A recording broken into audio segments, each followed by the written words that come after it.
I support the women's reservation bill.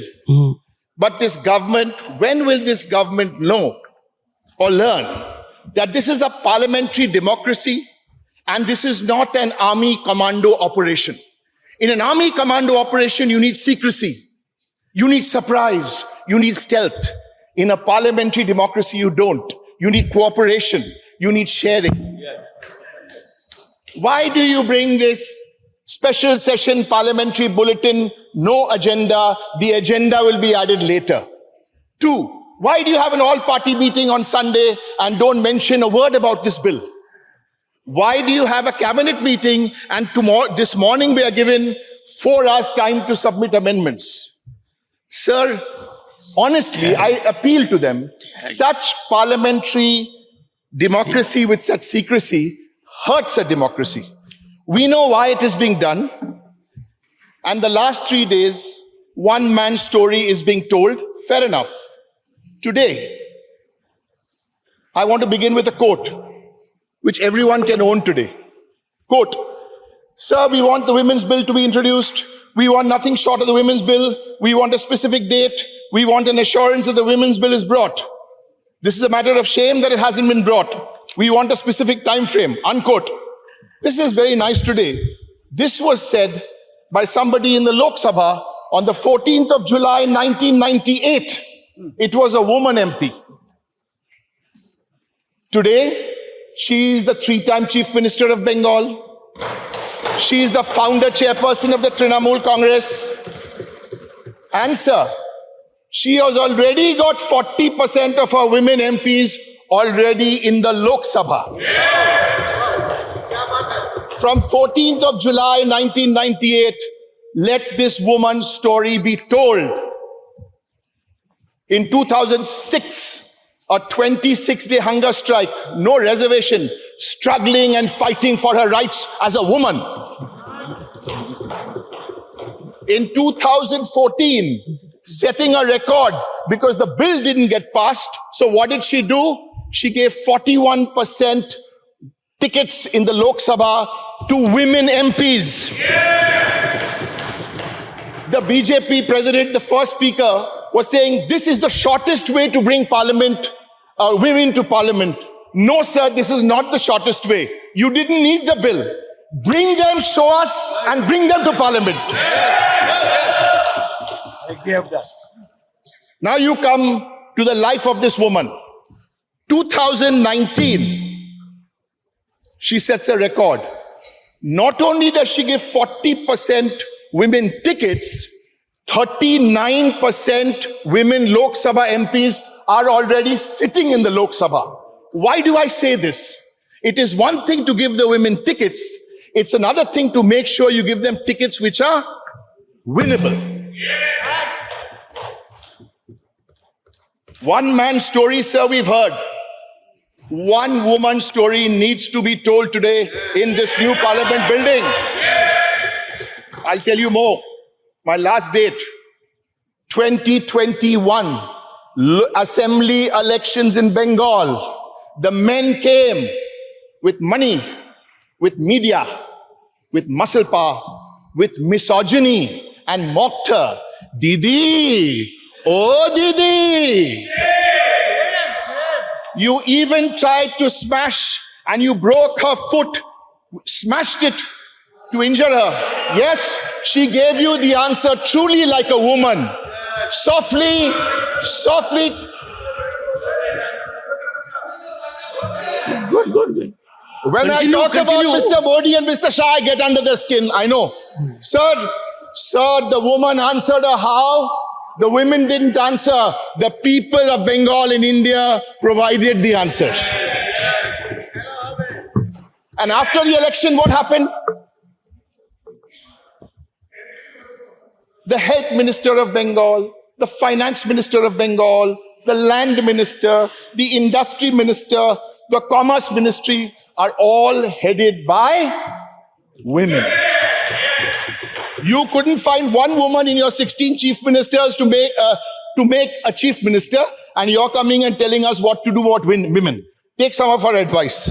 Now we'll give you, like how we gave you in 1998, you're trying to implement in 2045 or whatever, listen to 2 pieces of advice from us and take it in good spirit. Because women, at least my chairperson, has a vision which I look up to. So here's one suggestion. If you're so keen, and now it's past 2 p.m. already, so nobody can submit any amendments, as we are all saying, the Congress party, the Trinamool, the DMK, the AAP, all of us, we, India, we are saying, bring this in 2024. So all you need to do to bring this in 2024 is remove 334A from your existing bill. Bring it, we'll start in 2024. Yes. If you're, one second, sir. If you're finding that difficult to do, here's another solution. At least try. 2024, an open challenge from my party. You bring 1/3 of women elected from your party and show us. Yeah. Bring and show us. I guarantee you, we will bring 1/3 of women with your bill, without your bill. Yes. Sir, some people have a sense of humor, and I'm sure we haven't lost our sense of humor here, because the joke going around is there's a typographical error in the bill. That actually it's 2024 should actually they meant 2034. Now I don't know whether that's true or false, but I've got a second suggestion. It was very nice, sir, your idea this morning of having ladies sit there for 15 minutes, 16 minutes all through the day. So here's an idea which may not happen in 24, but think about it. It's coming to you from my party as a suggestion. Get everybody on board, have proper discussion on the subject, and then bring 1/3 women reservation also in Rajya Sabha. Yeah! We will all support. Yeah! It can't be done in a hurry, but bring it. Today you may think it's a crazy, zany idea, but no, this is possible, if not in the next 6 years, in the next 10 years. The question is, sir, for all the speeches we hear, is the BJP really serious about empowering women? Because all the struggles and oppression faced by women is not because of women. It's because of men and the outlook of men to women. I don't want to spend time wasting my time on a former wrestling chief. Leave that. I'm quoting from the Hindustan Times. Quote, people in air-conditioned rooms in Delhi cannot decide public policy. This bill will drown the Indian political system if it goes through. If men develop feminine traits, they become gods. If women develop masculine traits, they become rakshas. Western ideas of women's liberation should be properly analyzed in the Indian context. Unquote. Said by who?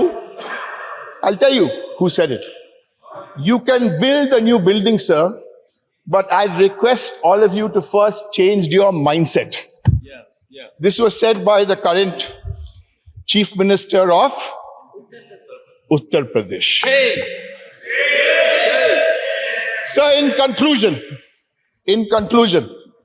I'm happy I'm being allowed to conclude today. In the old house, at least I wasn't allowed, but I'm happy. Sir, I wish to conclude by remembering my favorite woman of all time, my mother, who's no more. Ma would always tell me that, you know, Derek, this world is divided into only 2 kinds of people.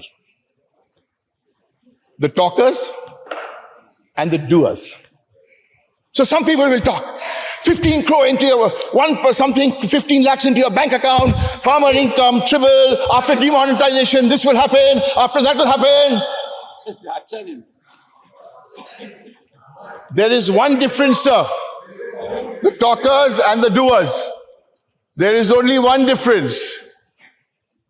Because there are only 2 kinds of people. So there's a talker and there's a doer. There's a male Prime Minister of India. There's a simple woman who's the Chief Minister of Bengal. Thank you so much.